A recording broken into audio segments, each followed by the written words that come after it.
আজকে 10th August আর দেখতেই পাচ্ছ এখন আমরা দাঁড়িয়ে আছি তিস্তা নদীর ধারে। আর এখন আমরা আছি জলপাইগুড়িতে। আর যারা তোমরা আমার এই সিরিজের আগের এপিসোডটা দেখেছো তো তোমরা জানো যে আমরা কলকাতা থেকে জার্নি শুরু করেছি অরুণাচল প্রদেশ যাওয়ার উদ্দেশ্যে। আর গতকাল আমরা নাইট স্টে করেছিলাম জলপাইগুড়িতে। আর আজ সকালে কিছুক্ষণ আগে আমরা সেই হোটেল থেকে চেক আউট করে এখন আমরা অরুণাচল প্রদেশের দিকেই যাচ্ছি। তবে আজকের আমাদের ডেস্টিনেশন হচ্ছে ভৈরবকুণ্ডে পৌঁছানোর। আর ভৈরবকুণ্ড হচ্ছে আসামের একটা একদম শেষ প্রান্ত, যার পর থেকেই শুরু হয়ে যায় অরুণাচল প্রদেশ। এবং ঠিক তার বাঁ দিকে মানে একটা অন্য কান্ট্রিও আছে, সেটা হচ্ছে ভুটান। তো এখান থেকে প্রায় মোটামুটি 450 কিলোমিটারের ডিস্টেন্স এবং কতক্ষণ সময় লাগছে সেখানে পৌঁছাতে। এবং আজকের এই জার্নিতে তোমরা দেখতে পারবে যে আমরা ওয়েস্ট বেঙ্গল পার করব কিছুক্ষণ পরেই। এরপরেই শুরু হবে আলিপুরদুয়ার জেলা। আলিপুরদুয়ার জেলা পার করতেই পশ্চিমবঙ্গ শেষ করে আমরা এন্টার করব আসামে। তারপর আসামের বিভিন্ন জেলা পার করতে করতে এগিয়ে যাব। এবং আজকের এই জার্নিতে কতক্ষণ সময় লাগছে, কীরকম এখানকার রোড কন্ডিশনস সব তোমাদের জানাবো। এবং যারা তোমরা মনে করছো বাই রোড আসবে না, বাই ট্রেন বা বাই ফ্লাইট আসতে চাইছো অরুণাচল প্রদেশ যাওয়ার জন্য, তাহলে তোমাদের জন্য কোন জায়গাটা নিয়ারেস্ট রেলওয়ে স্টেশন হতে পারে, কোন জায়গাটা নিয়ারেস্ট এয়ারপোর্ট হতে পারে টু এন্টার অরুণাচল প্রদেশ, সেই সমস্ত ইনফরমেশনসগুলো জানাবো। আর তারপর থেকে তো একসঙ্গে বাই রোড টুয়ার্ডস অরুণাচল প্রদেশের দিকে আমরা এগোবো। তো এখন আমরা দাঁড়িয়ে আছি যেই তিস্তা নদীর ধারে। তো তোমরা অনেকে যারা সিকিমে গেছো তোমরা হয়তো সোলামুর লেকের দিকে গেছো, যেটা গুরুদম্বা লেকের ধারে। ঠিক ওইখান থেকেই এই তিস্তা নদীর অরিজিন, এই দিক দিয়ে আসছে। সেই নদীর জল এই দিক দিয়ে আস্তে আস্তে এই দিকে চলে যায় বাংলাদেশের দিকে। কিছুটা এদিকে যাওয়ার পরে নদীটা বাংলাদেশে ঢোকে এবং বাংলাদেশে ঢুকে এই তিস্তা নদী ব্রহ্মপুত্র নদীর সঙ্গে মিলে যায়। তাই তিস্তা নদীকে বলা হয় ব্রহ্মপুত্র রিভারের এটা একটা ট্রিবিউটারি রিভার।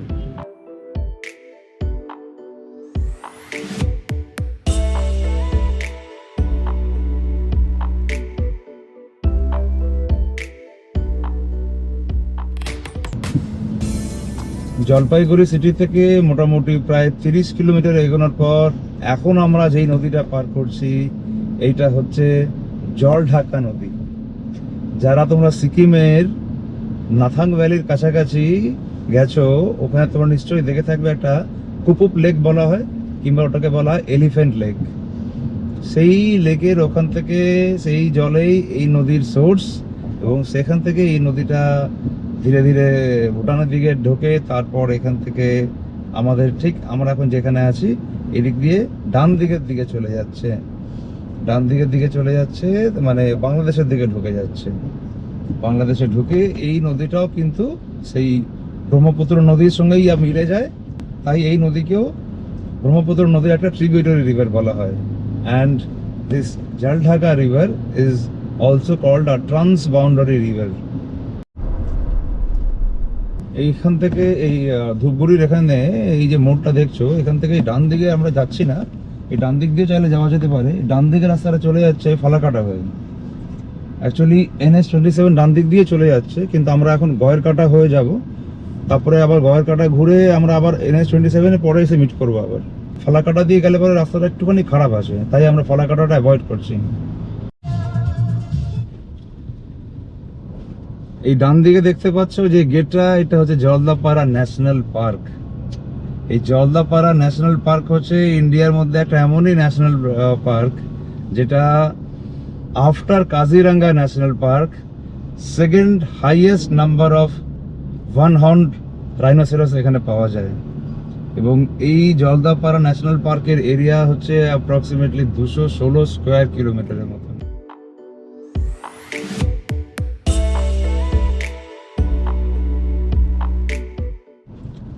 এই হাসিমারা প্রায় এখান থেকে 4 কিলোমিটার।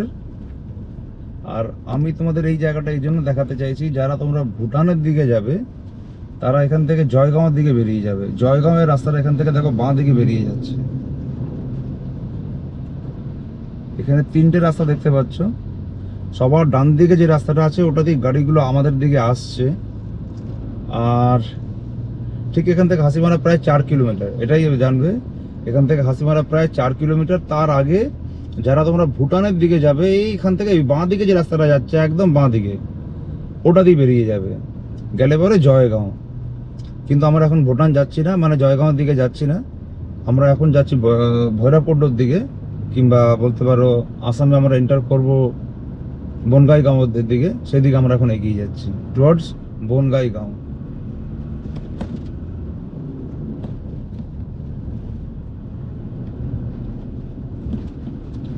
আর এই হাসিমারাতে যে রেলওয়ে স্টেশনটা আছে, এটা হচ্ছে সব থেকে নিয়ারেস্ট রেলওয়ে স্টেশন। যারা তোমরা মনে করছো যে ভুটান যেতে চাইছো বাই রেল পথে, তারা তোমরা এই হাসিমারা রেলওয়ে স্টেশনে আসতে পারো। ওখান থেকে এই বাঁ দিকে যে রাস্তাটা চলে যাচ্ছে জয়গাঁও, এখান থেকে খুব কাছে। জয়গাঁও এখান থেকে অ্যাপ্রক্সিমেটলি 14-15 কিলোমিটার। ওটা ক্রস করলেই তারপরে ওখান থেকে ভুটান শুরু হয়ে যায়। আর যেহেতু এদিকে আমরা এখন ডুয়ার্স রিজিয়নে আছি, তো এদিকে এখানকার ল্যান্ডস্কেপটা সম্পূর্ণ আলাদা, দেখতেই পাচ্ছ। আর এখানে প্রচুর জায়গা এরকম টি গার্ডেন্সে ভরা। আর আমরা এখন মনসুনের মধ্যে ট্রাভেল করছি বলে আরো সুন্দর, এখানকার ওয়েদারও খুব সুন্দর লাগছে এখন। আর আমি এক্স্যাক্টলি ওই জায়গাটা দেখালাম না, কারণ এটা ডিফেন্সের পার্সপেক্টিভ থেকে আমার মনে হলো দেখানো ঠিক না। কিন্তু এই জাস্ট আমরা একটা Hasimara air force base station cross করছি। এটা আমাদের এখানে ডিফেন্সের পার্সপেক্টিভে ভীষণই একটা ক্রুশিয়াল জায়গা, বিকজ এখান থেকে আমাদের ইন্ডিয়ান এয়ারফোর্স চিকেন স্নেককে প্রোটেক্ট করার জন্য এই যে হাসিমারা এয়ারফোর্স বেস স্টেশনটা রয়েছে, এটা একটা বড় ভূমিকা আছে। জলপাইগুড়ি টাউন থেকে মোটামুটি আমরা 98 কিলোমিটার এসেছি। এই ব্রেকফাস্ট করার জন্য আমরা এখন এখানে থামলাম। এখানে আমরা ব্রেকফাস্টে নিয়েছি রুটির সঙ্গে ছোলার ডাল, আলুর তরকারি, সঙ্গে অমলেট, আর সঙ্গে ডিম সেদ্ধ। তো খুব বেশি হয়তো খরচা নাও হতে পারে, কিন্তু যাই হোক খাওয়াটা একদম পুরো, তোমাদেরকে যে রেস্টুরেন্টটা দেখালাম এখানকার খাওয়ার পরিবেশটা এবং এই জায়গাটা পুরো হোমলি। রুটি, ছোলার ডাল, আলুর তরকারি খাচ্ছি, ফ্যান্টাস্টিক। এই ডান দিকের যে রাস্তাটা দেখছো, এই রাস্তাটা দিয়ে আসতাম যদি কিনা আমরা ওই ধূপগুড়ি থেকে ফালাকাটার দিকে চলে যেতাম।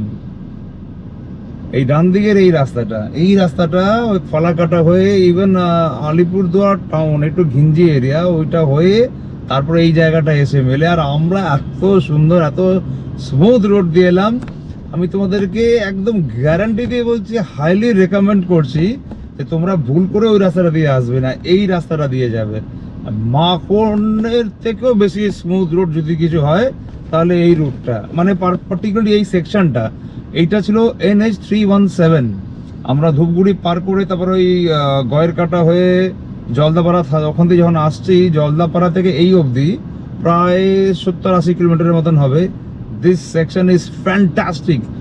ডুয়ার্স রিজিয়ন, ওই যেরকম সুন্দর বিউটিফুল রিজিয়ন, খুব সুন্দর অ্যাটমসফিয়ার, রাস্তাটা ইটস এক্সিলেন্ট। তো এখানে একটা কিছু কাজ হচ্ছে হয়তো, তারপরে জানি না রাস্তাটা কিরকম হবে, কিন্তু এই অবধি যেটা এলাম ইট ওয়াজ মেসমারাইজিং লাগলো আমাদেরকে, খুব ভালো লেগেছে।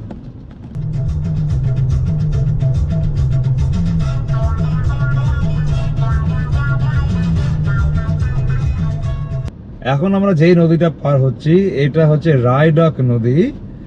আর যারা তোমরা ভুটানে গেছো, আমি শিওর যে তোমরা খুব ভালোভাবে নদীটা দেখে এসছো ভুটানে গিয়ে, কারণ ওখানে পারো ছু তোমরা দেখেছো, থিম্পু ছু দেখেছো, এবং পারো ছু এবং থিম্পু ছু যখন একটা জায়গায় মেলে সেখান থেকে শুরু হয় ওয়াংছু।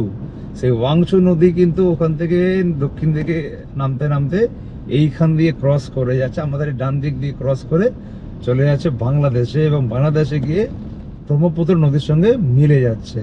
So this river is also a tributary of Brahmaputra river, and this is also a transboundary river.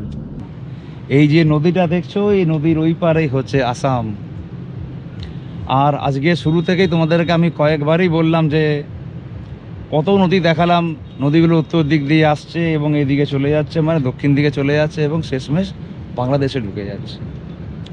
একটা জিনিস এটা আমি ফিল করি, সেটা হচ্ছে আমাদের দেশকে পার্টিশন এমনভাবেই করা হয়েছিল, পাকিস্তান দুটো ছিল, একটা ওয়েস্ট পাকিস্তান যেটা আজকে পাকিস্তান বলে আমরা জেনে থাকি, আর একটা ইস্ট পাকিস্তান যেটা এখন বাংলাদেশ।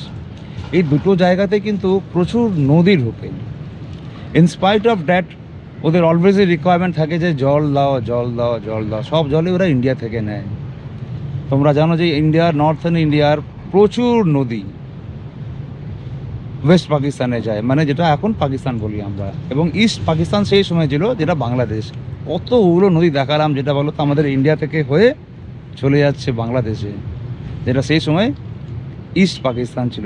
তো দেশকে এমনভাবে পার্টিশন করা হয়েছিল, এই দুটো জায়গাতে সব থেকে বেশি নদী যায়, এবং এই দুটো জায়গায় কিন্তু পাকিস্তানের মধ্যে পড়েছিল। সেরকমই এই একটা নদী, এই নদীর নাম হচ্ছে সংকোশ নদী। আর এই নদী, যারা তোমরা ভুটানে গেছো হয়তো তোমরা নিশ্চয়ই গিয়ে থাকবে পুনাখা জং। পুনাখা জংয়ে যেখানে দুটো নদী একটা জায়গায় মেলে, সেখানে কনফ্লুয়েন্স হয় দুটো নদীর, একটা হয় ফোছু, একটা হয় মোছু। এই দুটো নদী একটা জায়গায় মিলে পুনাখা সাং। সেই পুনাখা সাং নদী ভুটান থেকে দক্ষিণ দিকে নেমে এখানে আসে সংকোশ নদী। ইন্ডিয়া যখন ঢুকে যায় এর নাম হয়ে যায় সংকোশ নদী। এই দিক দিয়ে চলে যায় ঢুকে, এটাও কিন্তু সেই বাংলাদেশেই চলে যায় আলটিমেটলি ব্রহ্মপুত্র নদীর সঙ্গে মেলে। ব্রহ্মপুত্র নদীও কিন্তু আলটিমেটলি গঙ্গা, মানে যেটাকে বাংলাদেশে বলা হয় পদ্মা, তার সঙ্গে মিলে চলে যায় একদম বঙ্গোপসাগরে। আর ওই পার্টটা দেখছো ওইটা হচ্ছে আসাম। আর আমরা এখন আমাদের গাড়ি উপরে পার্কিং করা আছে, এই ব্রিজটা আমরা পার হব, পার হয়ে ওদিকে আসামে চলে যাব। এই দেখো, এই যে হচ্ছে গেট, এই দেখো বাঁদিকে লেখা আছে ওয়েলকাম টু আসাম। নদীটা পার করে একটা পুলিশের পোস্ট ছিল, তারপরে এই এখান থেকে শুরু হয়ে যাচ্ছে আসাম। আর now we have entered into Assam, the second largest state of north east India. আর এখন আমরা আসামের যেই রিজনে ঢুকলাম, এটা হচ্ছে আসামের লোয়ার আসাম ডিভিশনের কোকরাঝাড় জেলা। অ্যাকচুয়ালি আসামকে টোটাল 5টা ডিভিশনে ভাগ করা আছে। আমরা এখন যেই দিক দিয়ে ঢুকছি, মানে আমরা এখন পশ্চিম দিক দিয়ে এসে পূর্ব দিকে মুখ করে সোজা এগিয়ে যাচ্ছি। তো ফার্স্টে আসে হচ্ছে লোয়ার আসাম ডিভিশন, আরও পূর্ব দিকে গেলে আসে হচ্ছে নর্থ আসাম ডিভিশন, এবং তারও উত্তর পূর্ব দিকে হচ্ছে আপার আসাম ডিভিশন। আর আসামের সেন্ট্রাল পোর্শনটা হচ্ছে সেন্ট্রাল আসাম ডিভিশন, এবং দক্ষিণ দিকটাকে বলা হয় বারাক ভ্যালি। আর এই বর্ডার থেকে গুয়াহাটি ডিস্টেন্সটা প্রায় 270 কিলোমিটার্সের আশেপাশে। আর আজকে সকালে আমরা জলপাইগুড়ি টাউন থেকে স্টার্ট করেছি, সেখান থেকে এই বর্ডারটা হচ্ছে এক্স্যাক্টলি 160 কিলোমিটার্স। আর আমরা সকালে স্টার্ট করেছিলাম সকালে 8টায়, আর এখন মোটামুটি এই মুহূর্তে মোটামুটি বাজে 1:30। যদিও আমরা মাঝখানে আজকে অনেক জায়গায় থেমেছিলাম, তিস্তা নদীর ধারে অনেকক্ষণ সময় কাটিয়েছি, তাছাড়া মাঝে মাঝে কিছু ব্রেক হলো, ব্রেকফাস্ট হলো, এই সংকোশ নদীর ধারে অনেকক্ষণ সময় কাটালাম। আর আমাদের যেটা ডেস্টিনেশন ভৈরবকুণ্ড, অ্যাপ্রক্সিমেটলি এখান থেকে 270 কিলোমিটার কি 280 কিলোমিটার হবে নাকি, ওইরকমই। আর আমরা কিন্তু এখনো সেই NH-27 এর উপরেই ড্রাইভ করছি। আমরা গতকালকে তোমরা দেখেছো ডালখোলা থেকে আমরা NH-27 এ উঠেছিলাম, তারপর থেকে মোস্ট অফ দ্য টাইম আমরা NH-27 ধরেই আমরা এগিয়ে যাচ্ছি। আর আপ টু নলবাড়ির কাছাকাছি অবধি আমরা এই NH-27 ধরেই আমরা এগিয়ে যাব। এখন এখানে এই গাড়ি ওয়াশিংয়ে নিয়ে এসেছি, আমরা এখন বনগাই গাঁওতে আছি।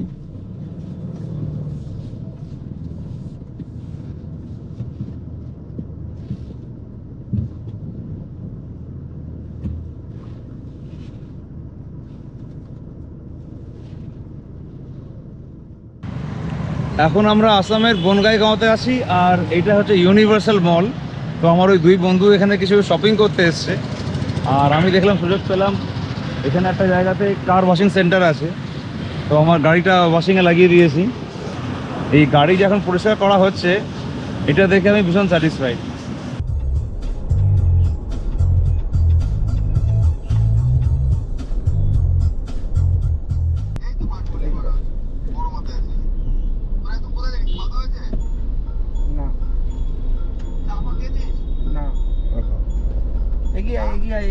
এখানে সামনে দাঁড়া।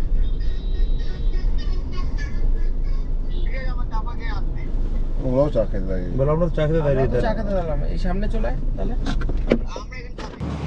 আমরা এখন বড়মা নামে একটা জায়গায় আছি, এখান থেকে মোটামুটি আর প্রায় 100 কিলোমিটার মতন হবে। কত আর বাকি এখান থেকে? 120 হবে। 100 থেকে 120-র মধ্যে এখান থেকে ভৈরবকুণ্ড। আর ঠিক এই জায়গা থেকে আমরা NH27 আমাদেরকে ছেড়ে দিতে হবে। NH27 ছেড়ে আমরা এখন একটা স্ট্রেট হাইওয়ে ধরবো, ওটা হচ্ছে স্ট্রেট হাইওয়ে নাম্বার 10 ধরে আমরা এখন ভৈরবকুণ্ড দিকে এগোবো, কিংবা বলতে পারো উদলগিরি জেলার দিকে আমরা এগোবো। এই এখন আমরা চা খাওয়ার পরে এখানে এই বড়মা থেকে স্টার্ট দিচ্ছি, আর এই যে ফ্লাইওভারটায় উঠছি, এখান থেকে ওঠার পরে আমরা এই NH27 ছেড়ে দিচ্ছি। ছেড়ে দিয়ে এখান থেকে আমাদেরকে বাঁ দিকে বেরিয়ে যেতে হবে। এখান থেকে ভৈরবকুণ্ড মোটামুটি 110 কিলোমিটার। আর এখান থেকে আমরা NH27 ছেড়ে দিচ্ছি। রেস্টুরেন্ট সব ছিল, বিয়ার খেলে কেন নিতে পারতাম। যাই দেখতে দেখতে।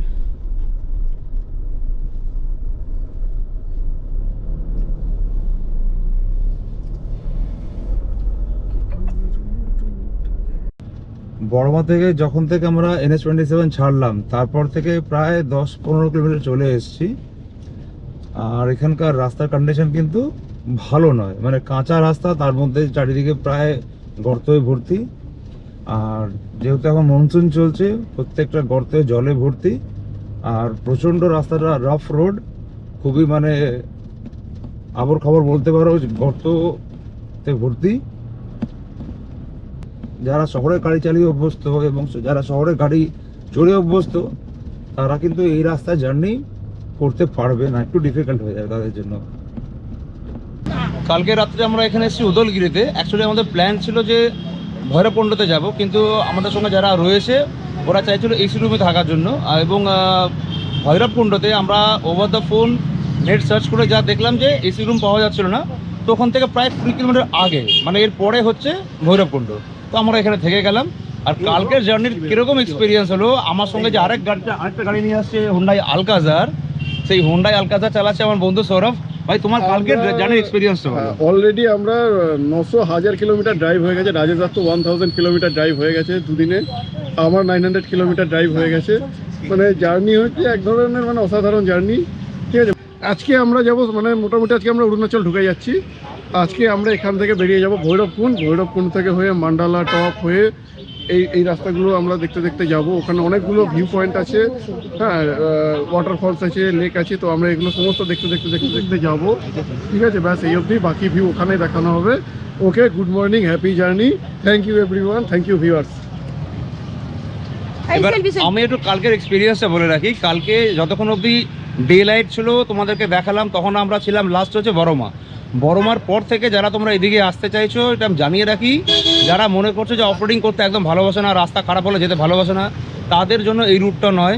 কারণ ওখান থেকে তামুলপুর অবধি প্রায় অ্যারাউন্ড 30-40 কিলোমিটার, তামুলপুর অবধি প্রায় 30-40 কিলোমিটার। রাস্তাটা কাঁচা রাস্তা, তার মধ্যে খুবই গর্ত এদিক ওদিক। এমন না যে কোনো গাড়ি আসবে না, যে কোনো গাড়ি চলে আসবে, কিন্তু প্যাসেঞ্জার্স বা গাড়ির একটু ডিস্টার্ব হবে, মানে প্যাসেঞ্জার্সের একটু কষ্ট হবে। তাহলে তামুলপুরের পর থেকে এই অবধি রাস্তাটা একদম কিন্তু ভালো, সেই নিয়ে কোনো অসুবিধা নেই। আর বাদবাকি কালকের জার্নিতে একটা কথা বলে রাখি, যারা তোমরা মনে করছো বাই ট্রেন আসবে বা বাই ফ্লাইট যদি অরুণাচলে আসতে চাও, তো ফ্লাইটের জন্য বলে রাখি দ্য নিয়ারেস্ট এয়ারপোর্ট হচ্ছে সবথেকে তেজপুর। কিন্তু তেজপুর এই মুহূর্তে বন্ধ আছে, 2026-এর 31 মার্চের পরে ওপেনিং হবে, মানে আবার করে খুলবে। নিয়ারেস্ট এয়ারপোর্ট তেজপুর থেকে এখানকার ডিস্টেন্স, মানে অরুণাচলে যদি তুমি দিরাং, তোমরা যেখান থেকেই তাওয়াং সেক্টরে যাও না কেন, তোমাদেরকে দিরাং হয়ে যেতে হবে। তো আমি দিরাং থেকে যদি ডিস্টেন্সটা বলি, প্রায় 180 কিলোমিটারের সামান্য বেশি হবে তেজপুর টু দিরাং। আর তেজপুর ছাড়া দ্য নেক্সট নিয়ারেস্ট এয়ারপোর্ট হচ্ছে ইটানগর এয়ারপোর্ট আর গুয়াহাটি এয়ারপোর্ট। এই দুটো এয়ারপোর্ট থেকে প্রায় 300 কিলোমিটারের ডিস্টেন্স। কিন্তু গুয়াহাটি এয়ারপোর্ট থেকে তুমি যদি ভালুকপং হয়ে যাও, তাহলে ডিস্টেন্সটা বেড়ে যাবে, প্রায় 350 কিলোমিটার ডিস্টেন্স হয়ে যাবে। তো এবার তুমি তোমার সুবিধা অনুযায়ী আসতে পারো। আর ট্রেনে যদি আসো, গুয়াহাটি থেকে অনেকেই আসে, গুয়াহাটি থেকে by train, Guwahati railway station থেকে দিরাংয়ের ডিস্টেন্স আমি বলে রাখছি আবার, সেটা হচ্ছে প্রায় 375 কিলোমিটার হবে যদি তোমরা ভালুকপং দিয়ে যাও। আর যদি শেরগাঁও দিয়ে যাও, তাহলে ডিস্টেন্স হয়ে যাবে প্রায় 300 কিলোমিটার। কিন্তু এর থেকে কাছে হচ্ছে উদলগিরি রেলওয়ে স্টেশন আর রাঙাপাড়া রেলওয়ে স্টেশন। এই দুটো রেলওয়ে স্টেশন থেকে প্রায় 180-90 কিলোমিটার ডিস্টেন্স আছে, আমি দিরাংয়ের বলছি। আর যারা তোমরা মনে করছো ভালুকপং হয়ে যাবে, then Rangapara will be most suitable for you. আর যারা মনে করছো তোমরা উদলগিরি শেরগাঁও হয়ে ঢুকবে তাহলে Udalguri railway station will be suitable for you, কারণ এটা গুয়াহাটি থেকে ডিস্টেন্সটা কম এবং কলকাতা থেকে তোমার ডাইরেক্ট ট্রেন পেয়েও যাবে। এরপরে ট্রেনে বা ফ্লাইটে যেভাবে আসো চলে এলে তারপর অরুণাচল ঢুকলে, তারপরে এখনকার যে জার্নিটা হবে আমরা যখন অরুণাচলে ঢুকে যাচ্ছি, তো এবার এটা বাই রোড জার্নি করতে হবে। আমরা এখন আজকে অরুণাচলে ঢুকছি ভায়া ভৈরবকুণ্ড, তো সেটা তোমরা নেক্সট জার্নিতে দেখতে পারবে। তো এখন তাহলে এই এপিসোডে ক্লোজ করছি। আর একটা কথা বলে রাখি, আমরা এই হোটেলে ছিলাম উদলগিরিতে, এটা হচ্ছে হোটেল ডিজে টাওয়ার। 1500 টাকা রুম নিয়েছে, এসি রুম আছে, কিন্তু রুমের কন্ডিশন ভালো, বাট টুকটাক কিছু প্রবলেম ছিল, যারা মাইনার প্রবলেমস, একটু সার্ভিস প্রবলেম আছে, আদারওয়াইজ ইটস ওকে। সো তোমাদের সঙ্গে দেখা হচ্ছে আমার নেক্সট জার্নিতে। So till then bye, and all of you drive safely.